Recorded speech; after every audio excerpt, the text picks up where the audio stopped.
नमस्कार मित्रांनो, जय महाराष्ट्र. आपल्याला प्रत्येक महिन्याला मिळणाऱ्या उत्पन्नाचा काही भाग हा सेव्हिंगमध्ये टाकायचा असतो. आता हे जवळपास प्रत्येकाचे स्वप्न असते की आपण आपले पैसे एखाद्या गाडीसाठी किंवा नवीन घर घेण्यासाठी साठवून ठेवावेत.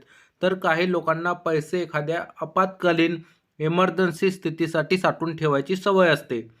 सेव्हिंग करण्यासाठी बँकमध्ये पैसे ठेवणे हे सर्वसामान्य व्यक्तीचे उद्दिष्ट असते. पण काही व्यक्ती हे पैसे एखाद्या ठिकाणी गुंतवणूक ठेवत असतात, म्हणजेच गुंतवणूक करीत असतात. पैसे गुंतवण्यासाठी म्युच्युअल फंड हा पर्याय शेअर मार्केटपेक्षा कमी जोखमीचा असतो मित्रांनो. पण म्युच्युअल फंड म्हणजे काय याबद्दल संपूर्ण माहिती नसल्यामुळे आपल्याला विविध प्रकारचे प्रश्न निर्माण होतात.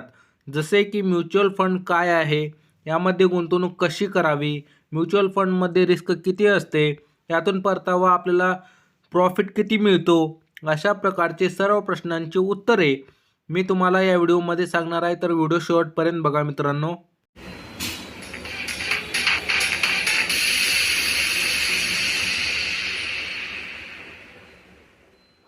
म्युच्युअल फंड म्हणजे नेमकं काय? म्युच्युअल फंड म्हणजे एक प्रकारची गुंतवणूक आहे ज्यामध्ये आपण एका ठिकाणी गुंतवणूक करून आपली गुंतवणूक विविध कंपन्यांमध्ये गुंतवणूक करू शकतो. समजायला थोडं अवघड आहे, पण व्हिडिओ पूर्ण बघा. म्युच्युअल फंड हे ॲसेट मॅनेजमेंट म्हणजे AMC कडून सुरू केले जातात. तुम्ही आणि तुमच्यासारखे इतर सर्व लोक आपले पैसे ॲसेट मॅनेजमेंट कंपनीकडे देत असतात.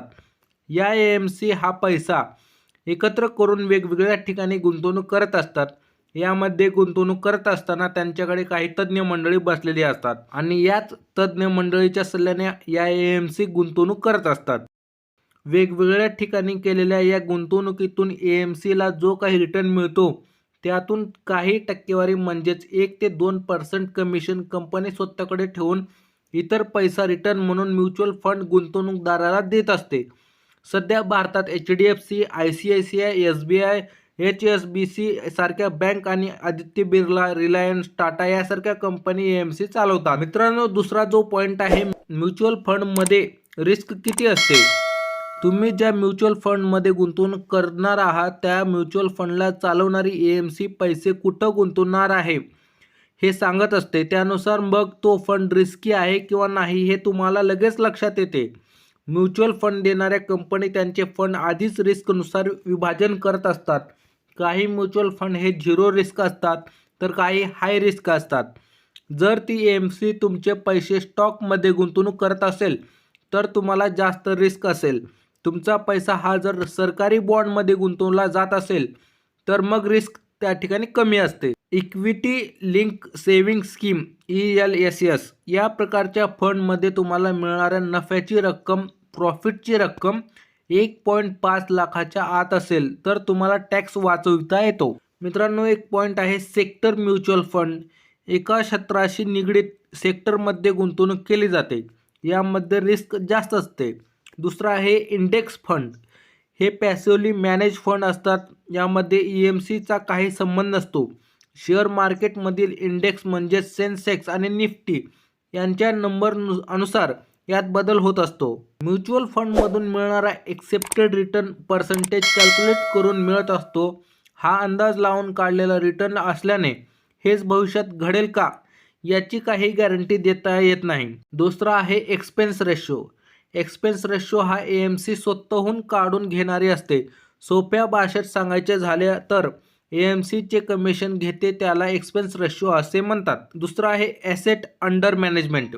AMCने एकूण पैसा किती गुंतवलेला आहे किंवा जमा केलेला आहे याविषयी माहिती ॲसेट अंडर मॅनेजमेंट यातून मिळते. सेव्हिंग खात्यात पैसे गुंतवणे हे सर्वात सोयीस्कर आणि कमी धोक्याचे आहे. हा 4% फिक्स्ड डिपॉझिट म्हणजेच मुदत ठेव आपण बँकेच्या माध्यमातून करत असतो.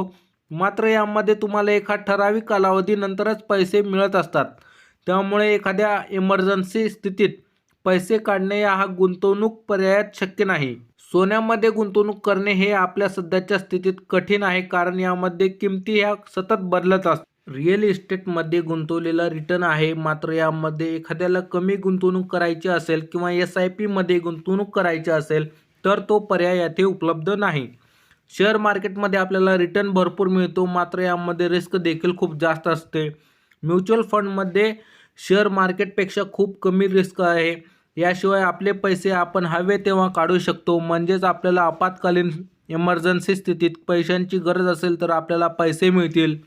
आपल्याकडे गुंतवणूक करायला फक्त ₹100 असतील तरी देखील आपण म्युच्युअल फंडमध्ये गुंतवणूक करू शकतो. म्युच्युअल फंड हे विभागून गुंतवणूक करत असतात आणि त्यामुळे मोठा धोका होण्याची शक्यता यात खूप कमी असते. अनेकांना SIPमध्ये गुंतवणूक करायची असते, त्यासाठी म्युच्युअल फंड म्हणजे एक सर्वोत्तम गुंतवणूक पर्याय आहे. म्युच्युअल फंडमध्ये गुंतवणूक करण्याचे फायदे काय आहेत? यामध्ये रिस्क खूप कमी असते, कारण तुमचे फंड हे विभागून गुंतवणूक केलेले असतात. त्यामुळे स्टॉक मार्केटमधील एखाद्या शेअरची किंमत कमी झाली असली देखील गुंतवणुकीवर जास्त परिणाम होत नाही. आर्थिक तज्ज्ञ इथे मिळत असतो, त्यामुळे तुम्हाला पैसे फक्त म्युच्युअल फंडमध्ये टाकायचे आहे. बाकी सर्व काम तो एक्सपर्ट करणार आहे. मित्रांनो, हा व्हिडिओ कसा वाटला कमेंटमध्ये नक्की सांगा. व्हिडिओ आवडला असेल अशी मी आशा करतो, तर व्हिडिओला लाईक करा, चॅनलला सबस्क्राईब करा आणि व्हिडिओ हा जास्तीत जास्त शेअर करा.